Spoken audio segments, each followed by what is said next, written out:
Hello and welcome to the fifth episode of the Business of Possibility podcast with Ulster University Business School. I'm Wendy Austin. In this series, we've been diving deep into the world of business in Northern Ireland, looking at how they're staying afloat in the current circumstances, finding out how, during a global pandemic, businesses are still innovating and demonstrating their entrepreneurial spirit. In this episode, we'll be discussing the future of hospitality and tourism in the light of COVID-19, the main challenges facing the industry and the key trends that will help to drive the sector forward. I'm joined by Ian Yeoman, who's tourism futurologist and visiting professor of Ulster University Business School. Hi, Ian. Yora. Also by Marianne Hood, who's chair of the Institute of Hospitality in Northern Ireland. Marianne, hi. And McMahon-Beattie, who's Head of Department for Hospitality and Tourism Management at Ulster University Business School. So we've got a really top-rate panel for you today. Before we get our periscope out, though, to look at the future of the industry, let's find out a bit more about each of our participants, a bit of a brief insight for those listening into what you actually do. Ian, could we start with you? Kia ora. My name is Ian Yeoman. I'm an Associate Professor of Tourism Futures at Victoria University of Wellington and a visiting professor at Ulster University. And basically, my interest in my research is about how does society change? Basically, how does the external environment shape the future? You know, that range everything from consumer behaviour to scenarios, to the impact of technology, to disasters and disruption, but I don't tend to look at one particular trend or driver. It's what they mean when they combine together and what do they do. And you're joining us from New Zealand, which is a first for us in this series. So I should have said good evening to you rather than good morning, I suppose. That's okay. Marianne, tell us a bit about yourself. Well, Wendy, as you know, meeting me when I started my career as a waitress, I've worked in the industry operationally for over 35 years now. I now work as a freelance consultant in the industry, providing operational support to a variety of businesses, startup restaurants, bars, coffee shops, and established businesses as well. But I'm also the chair of the Northern Ireland branch of the Institute of Hospitality. And the Institute of Hospitality is a professional body for managers and aspiring managers in the industry, hospitality, leisure and tourism worldwide. We're a global organisation. And Una, tell us a bit about yourself. Hello, Wendy. I am a Professor of Hospitality Management in the Business School, and I'm also Head of Department of Hospitality and Tourism Management. And the department is one of the oldest of its kind in the UK and has a long-established reputation for delivering high-quality undergraduate and postgraduate programmes and short courses that I suppose are appropriate and they're employability-focused and they're challenging. And indeed, the department maintains high rankings in the University League tables, and we're currently number one in the UK in the Complete University Guide, which is great for the students, it's great for the industry. And within the department, we have the award-winning Academy Restaurant, we have a food and consumer testing suite, FACS, and we have the Food and Drink Business Development Centre. So everything about food and about hospitality is really our key focus. So I suppose you might say that the department serves the two biggest sectors in Northern Ireland, or two of the biggest sectors, hospitality and tourism, and the food and drink sector. Well, big congratulations on being first in the UK in your department. That was terrific this year. Absolutely. The hospitality and tourism sector, however, have been one of the hardest hit industries through this whole pandemic. New measures announced yet again. What are some of the biggest challenges facing businesses long term, and how have customer expectations changed? Let's explore that. Una, we'll start with you this time. What are your thoughts on that? Huge question. But I think it's fair to say that COVID-19 really forced international travel, and tourism and hospitality to shut down at the beginning of the year. And the WTO, the World Tourism Organization, has really said that international travel arrivals globally were down about 56% from January to May. And of course, the rapid recent increase in infections, perhaps in US, Europe, and in here in Northern Ireland, are providing a major setback at the moment. I think the OECD has said that, you know, if delay is, or recovery is delayed until even December, we are going to be impacted or have a decline in international tourism by about 80%. And that puts about 120 million jobs at risk. So it is a huge challenge. But I think, you know, really we need to look to the long-term survival and business financial stability of the industry. And I do think we need to reflect that the industry is very resilient, and what we've really seen is the emergence of new business models and the drive for innovation in the industry at the moment. So we have got obviously the online ordering and delivery and pickup services that have come from various hospitality organisations. We have everything from food tours in a box to indeed the rise of darker ghost kitchens. So very challenging times. But again, you know, what the industry is tending to do, both tourism and hospitality, is really to focus on domestic tourism at the moment, because for many countries, domestic tourism drives recovery and drives the local economy. So particularly here would be that connection with, you know, visiting family and friends, and that focus on staycations, etc. So, you know, the industry is looking to refocus and repurpose at the moment. And in terms perhaps just generally about tourism and for countries in particular, it's about keeping the brand alive. So for us, it's about keeping, you know, the tourism brand in Ireland and Northern Ireland alive. So how we can do that really in marketing terms is a challenge.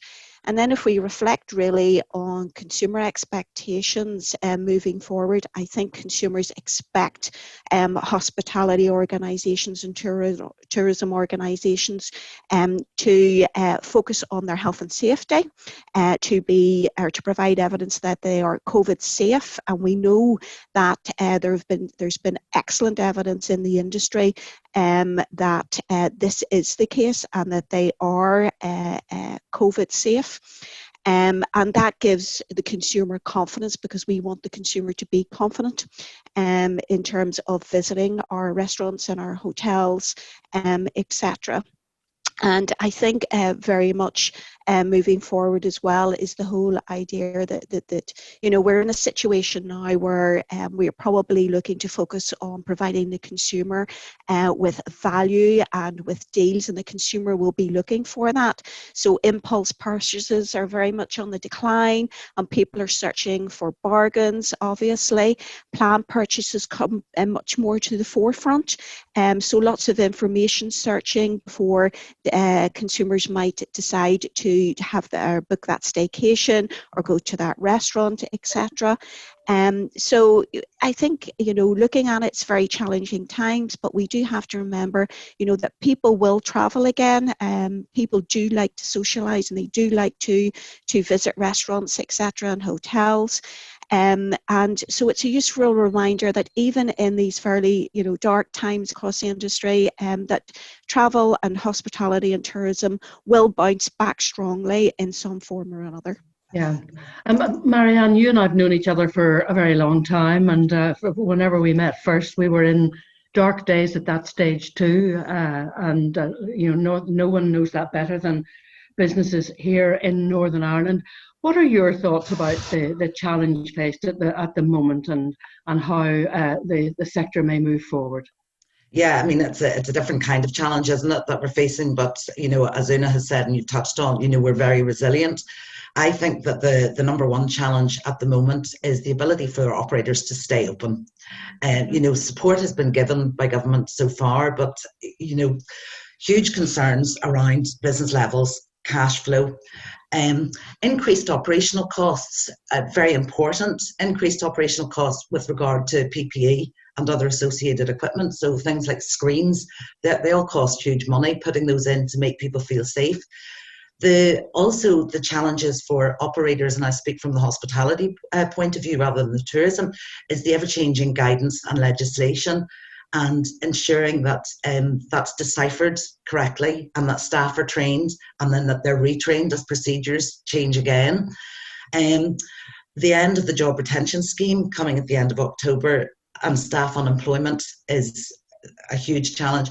And also I believe that the mental health and physical health of our employees is one of the major challenges to face with absenteeism, people self-isolating. So it's that's just an example of some. In regards to customer expectations, customers' big concern is about safety and security. They want to feel safe and they want to know that they want to be supportive of our businesses, but they need to feel safe. The increased sanitation and cleanliness, I'll give you an example. I would have been appalled as a manager to have seen a bottle of sanitizer sitting around in a restaurant. Now I'm appalled if I don't see a bottle of sanitizer sitting around a restaurant. You know, any cleaning chemical we would never have seen before. And customers want to be guided in the new world way of working. So we need to teach them, you know, operators need to tell them what they need to do. Communication is more important than ever for customers to make them feel safe and secure. Those are my thoughts. Yeah, and you're looking at this, I suppose, from a somewhat different point of view, maybe looking more of an overall view. Tell us what you think about this. Well, I think the impact of COVID-19 changes hospitality and changes tourism, because prior to COVID-19, tourism and hospitality was an aspiration. It was right at the top of Maslow's hierarchy of needs. We're in an environment of a potential deep economic recession, so it takes us right to the bottom of Maslow's hierarchy of needs. So we move to something which is about self-me survival, health and safety. So the consumer outlook fundamentally changes, and the longer we're in this environment, the trends become more dominant and move towards a tipping point. So you need to ask yourself, what are the trends that are dominant, and what are the trends that are advanced? And many of those you've already mentioned, things like a strong focus on safety, a very strong focus on, we actually connect with friends and family, you know, the VFR market, and relationships become more important in this.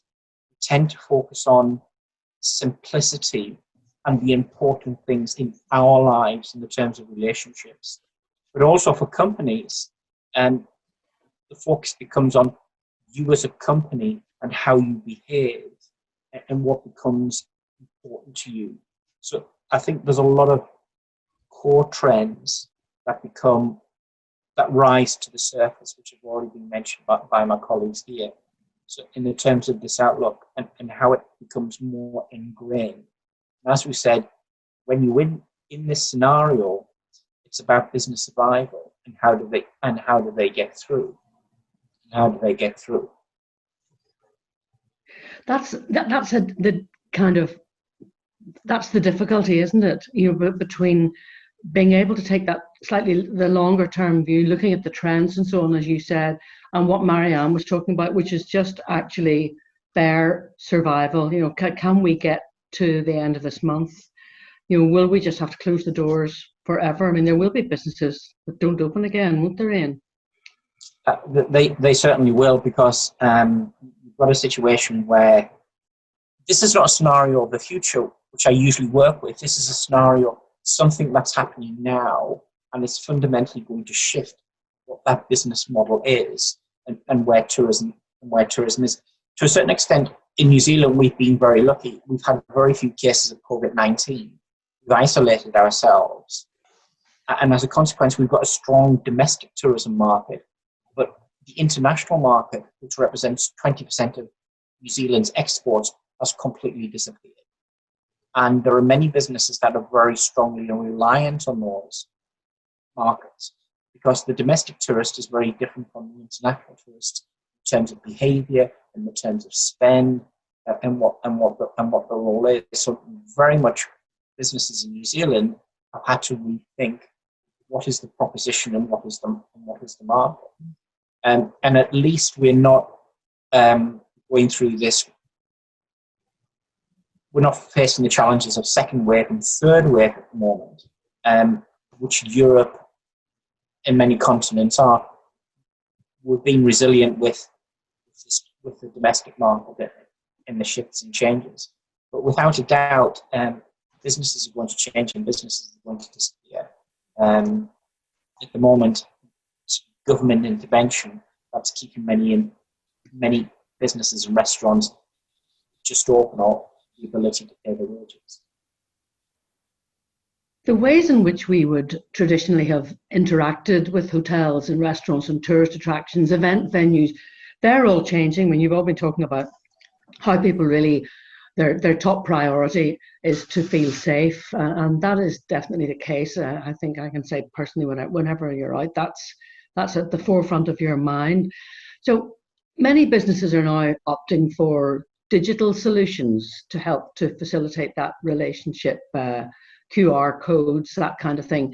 I mean, what role, Marianne, do you think digital will play in the future then of hospitality and tourism? Will we just get used to all of that? Well, I think it's going to have a huge role in the future. I think what we're seeing in industry at the moment is probably only the start of the digital journey. You know, Zoom used to be a nice lolly to me. It's a whole new word. So I suppose, some of the things that we're seeing the QR codes, ordering apps, things are replacing tried and tested practices. Hotel key cards are no longer in use. It's all mobile phone access. And some properties have embraced their own individual bespoke app, which is really interesting, I think, because a whole new range of data can be captured through that on customer preferences and in understanding the customers and marketing opportunities with that. Virtual events and Zoom meetings are on the rise, but there still seems to be demand for face-to-face meetings. And whilst digital is so important, we are the hospitality industry, and we can't become, totally soulless or have less of a personal identity. So digital is great, but I think face-to-face contact and human connection remains very important. So for me, it's about reimagining the customer experience and embracing digital, but not having an industry of robots. It's very interesting you say that. I was involved in virtual awards the other day. And I was doing the bit in front of the green screen, but there had been real live people having their photographs taken, and they didn't want to go. They wanted to have a conversation. They wanted to interact in the way that they would normally have done. And I suppose, we would all quite like to turn the clock back to 2019, but unfortunately, that's not going to happen, is it? Ian, what about the digital? This new digital future. I suppose one of the interesting things is that people have had to dive into this now, despite the fact that they might have been really resistant to it before. I think there's three trends I will highlight as a consequence of COVID-19. The first trend is what I call the end of adventure, and this goes back to how consumers and tourists are making decisions about purchase. That they're wanting to know more about your destination, more about your business. Therefore, they're making decisions. The impulse purchase has disappeared. They want you to know what your product is, what your offering is, what your price is, what your package is. So they're searching longer and deeper for that meaningful experience because they're a lot more cautious with purchase. So they call that the end of adventure. The other trend that is coming through more dominantly is what we call mercurial consumption.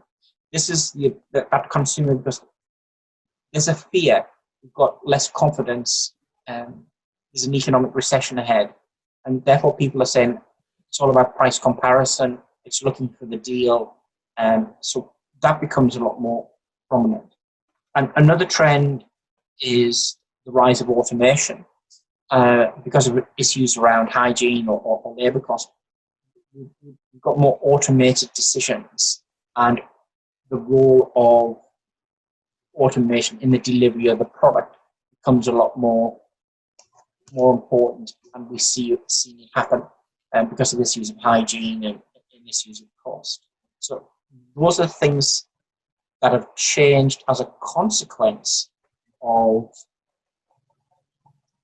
COVID-19 and stuff like that, and other basic stuff like, using less cash. It's all credit card, contactless transactions and things like that. And these become dominant. These become day to day. These become every day. So certain trends have accelerated and will probably won't return for a number of reasons in the terms of that. But at the end of the day, I think you've also raised another important point about it's not the end of humans and the word hospitality, because you've got to remember the world's first robot hotel opened in Japan, but it's now closed because they sacked the robots because they were very clumsy, they couldn't make accurate decisions, and they basically couldn't. You can't have a chit chat. You can't have a chit chat with them at the bar or in the restaurant because they lack that human touch. So humanity is not going to disappear, and hospitality is even going to be stronger because we want to speak to a real person, not to a robot.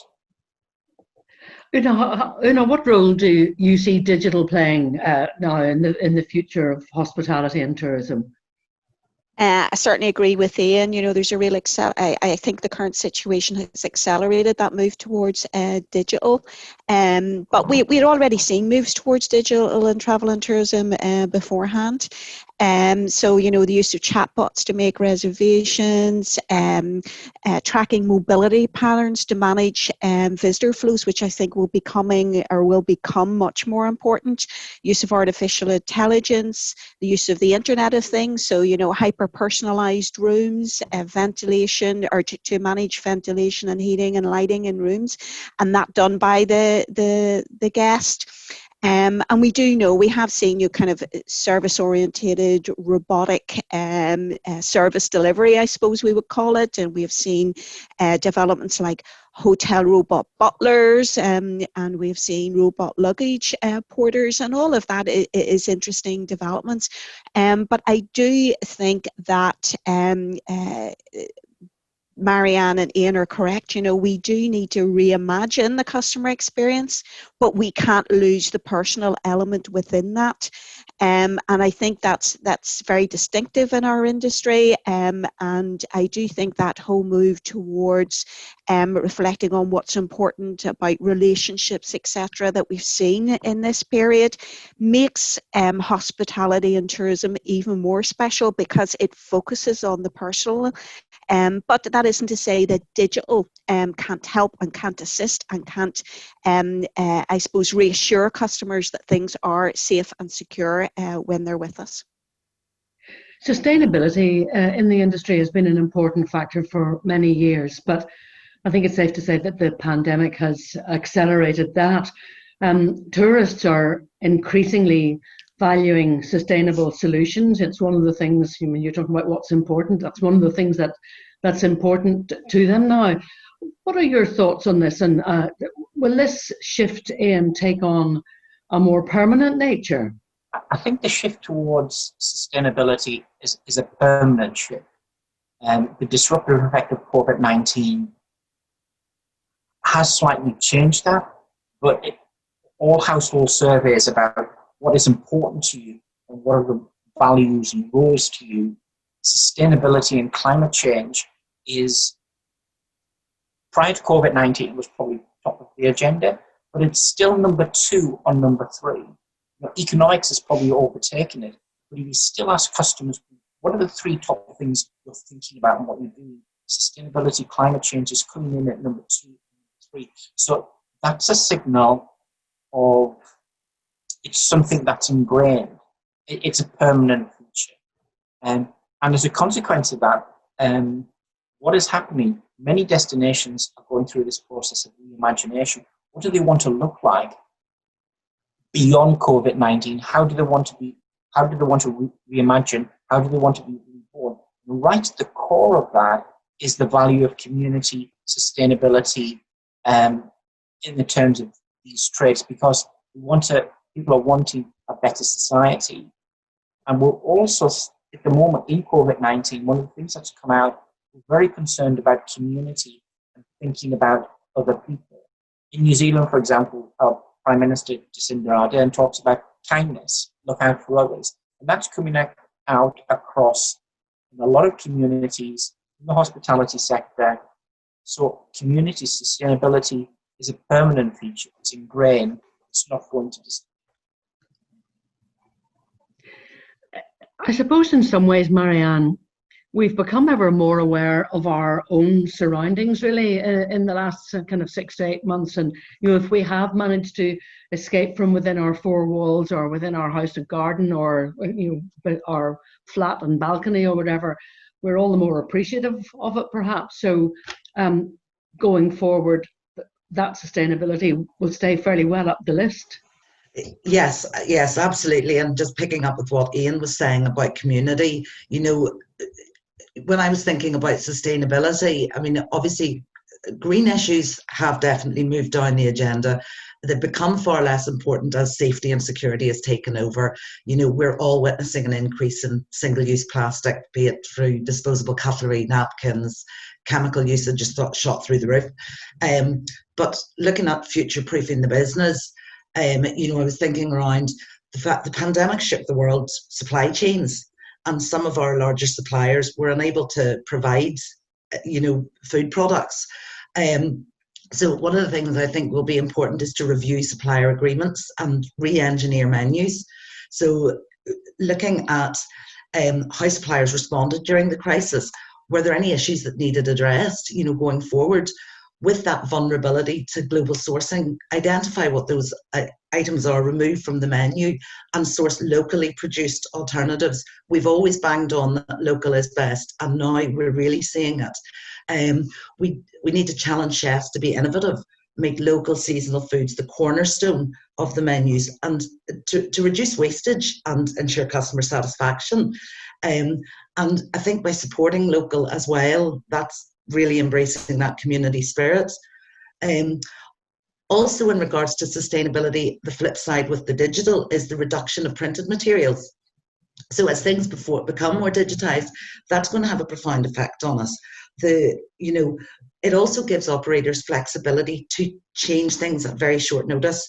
So if they find something isn't necessarily working on a menu or an item has become unavailable, the cost to reprint menus is always huge.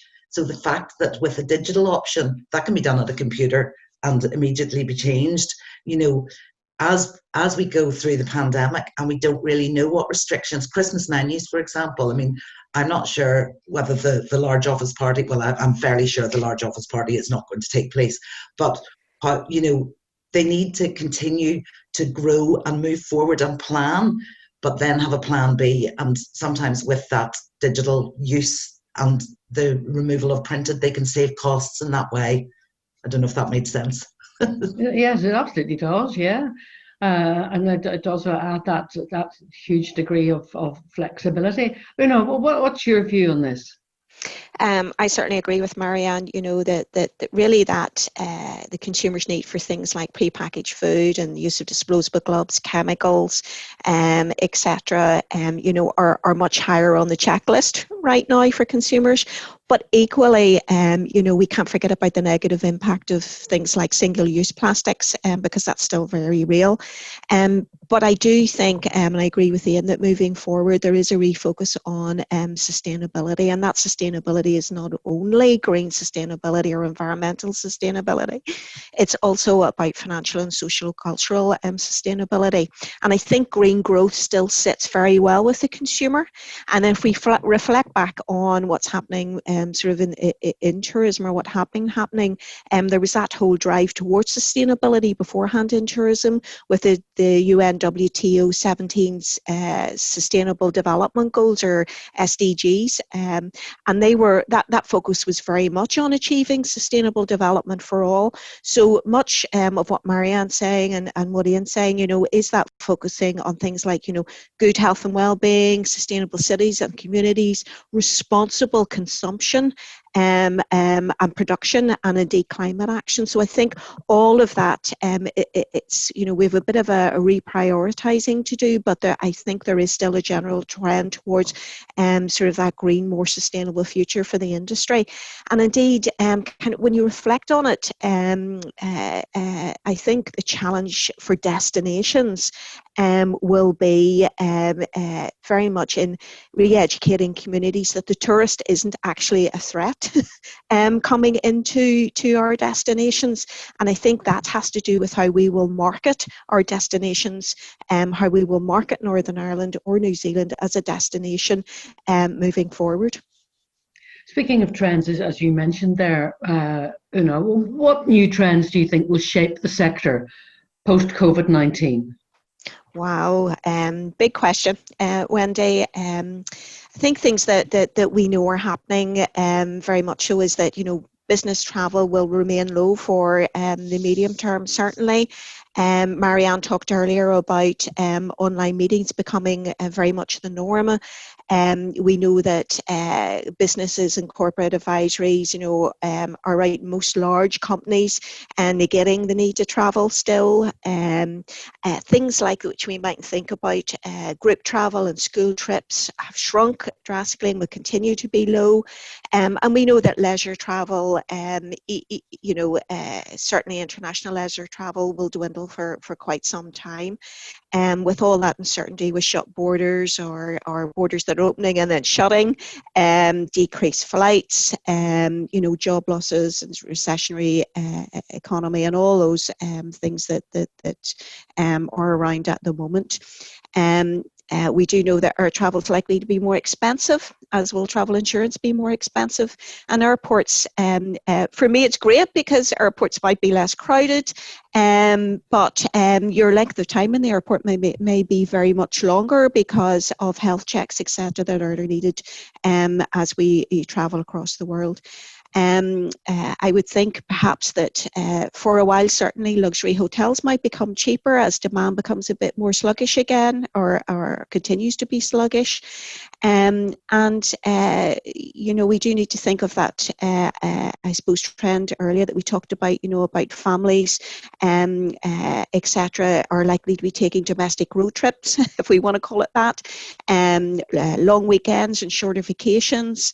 And within that, and because of that, I suppose domestic tourism and family tourism almost, there's less, there's an emphasis on budget and budget travellers looking for clean comfort, safe hygiene, and hygiene without the frills and luxury. Marianne mentioned events, as we said earlier on, and I do think that whole move towards hybrid events. I've heard it mentioned that hybrid is a new black in terms of events. So that shift in hospitality and events industry, or that pivot towards that combination of in-person events, but also virtual ones. So for those who can't attend physically, there's that option to join virtually. And therefore, in many ways, events get greater outreach, which is fantastic. And as Ian picked up earlier on as well, it's that move towards health and wellness and that focus on health and wellness, which indeed has been a major trend in hospitality and travel and tourism for some time now. So, that focus on menus towards healthy food options, between mindfulness or towards mindfulness and getting a good night's sleep in hotels. Health, as we well know, is very important, particularly in this COVID situation. I was just going to go to Marianne and get her views on this. So. Thanks, Wendy. I've only got one other view because Una's just ticked all mine off. But I think that the trend we see will be the one major one that we saw during lockdown, which was the rise of the takeaway and delivery and cook-at-home experience. I think that particularly restaurateurs have really embraced that. So a small restaurant that maybe has maximum capacity of 40 covers discovered during lockdown that they were able to they weren't able to serve those 40 covers, but they were able to do 200 takeaway meals. So, and providing people with a delicious meal and that opportunity, for even for the self-cook ones, and being, even that as an activity, I can see that as being a trend, so I do see that the hybrid events, and then the staycation and the off the beaten track rural experience, I see as a bit of a trend where lesser people go, so I think that the staycation market, but also that off the beaten track, that's something a little bit more unique and unusual, and the road less travelled. Ian, you're the man for trends. What trends do you see shaping the sector post-COVID? Well, again, the question is, when do we go into post-COVID? Because one of the things that will probably happen is, when COVID-19 disappears, it'll probably not disappear overnight, but it will filter out. That decline will still be there. One of the things about the hospitality sector and tourism is it always has a strong rebound. When you had a disruptor, we've always rebounded back. So one of the things we'll probably do is, hey, I want to party. I want to get back to a degree of back to normal. I want to go to a restaurant. I want to eat out. I want to let my hair down. I want to go down the discotheque, if that's such a word today. And I want to party. That will probably happen, and that will be very strong. And one of the things about hospitality and tourism is we're very resilient because it's very innovative. So we can react, and we will respond to that in terms of coming back in a post-COVID world. I think that's important. Some of the things that are going to change, building upon what Una has said, in the terms of, I think we've seen a big switch to a move from what I call populism to leadership. When you've had a pandemic, things like that, we've looked for leadership, and we've looked for expert advice rather than fake news and popularism and all of the world of Donald Trump and what he's created. And I think destinations and industries that have stepped forward and spoken words of good kind will benefit from this, because that's been all about their reputation.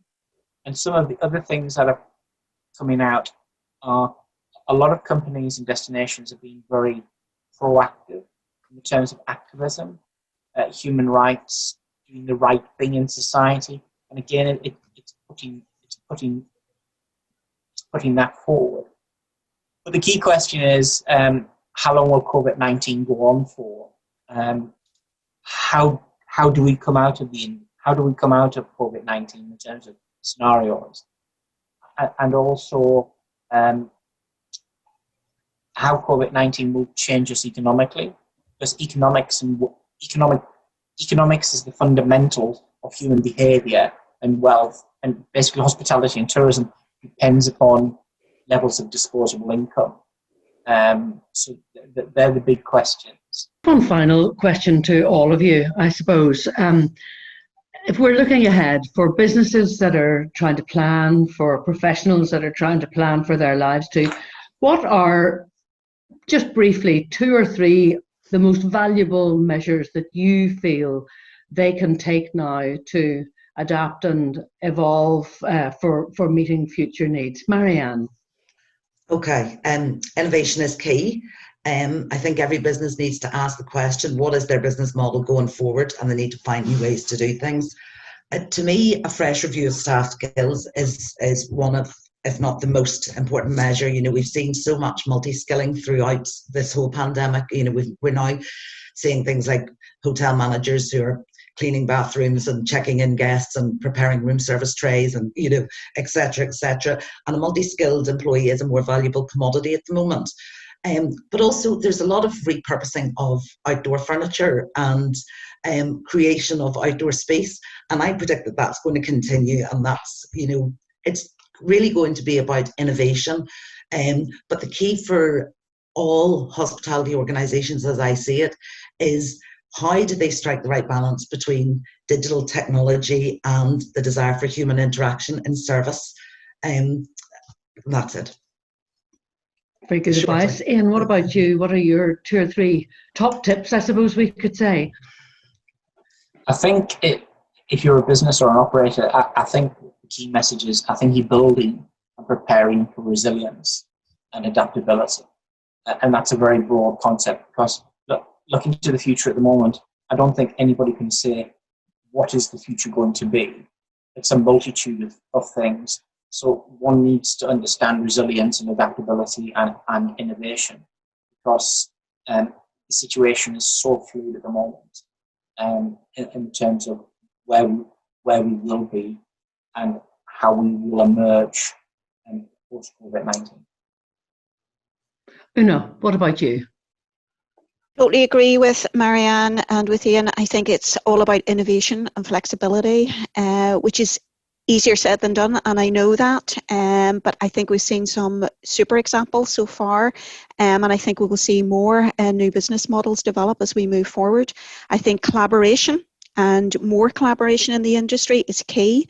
I think I agree totally with Marianne that the focus needs to be on skills and the development of talent, and certainly in the business school, we focus on delivering the future leaders of the hospitality and tourism industry with the right skills, including digital skills. And I think more broadly, moving forward, it's not just about what the industry would do. I think society needs now to look at the value, the true value of hospitality and tourism to the economy and to society and to the culture in our country, because I think it's with certainly in Northern Ireland, with some of the closures that we have had or the restrictions that we've had, I think that society does now value hospitality, and as Ian said, moving forward, we will be planning that big holiday and we will be planning that big party, because society now does value hospitality and tourism both economically and culturally much more strongly. Look, Ian, Marianne and Una, thank you all very much indeed for joining me for this podcast, The Future of Tourism and Hospitality. I'm Wendy Austin. This has been the Business of Possibility podcast from Ulster University Business School. Now make sure you subscribe to the series wherever you get your podcast. You can keep an eye on Ulster University Business School's website, their social media channels, etc. for updates each week. And if you're listening, do make sure that you rate us as well. And if you need a little bit of extra impetus to have a listen, what about this? Hi, how are you? This is Fred CREX. This is just a short message for Wendy Austin and a team who are doing a brilliant podcast at the University of Ulster. It's all about hospitality, the passion and the love of my life. It's absolutely fantastic. It's very inspiring. So go on there and have a listen. Do what he says.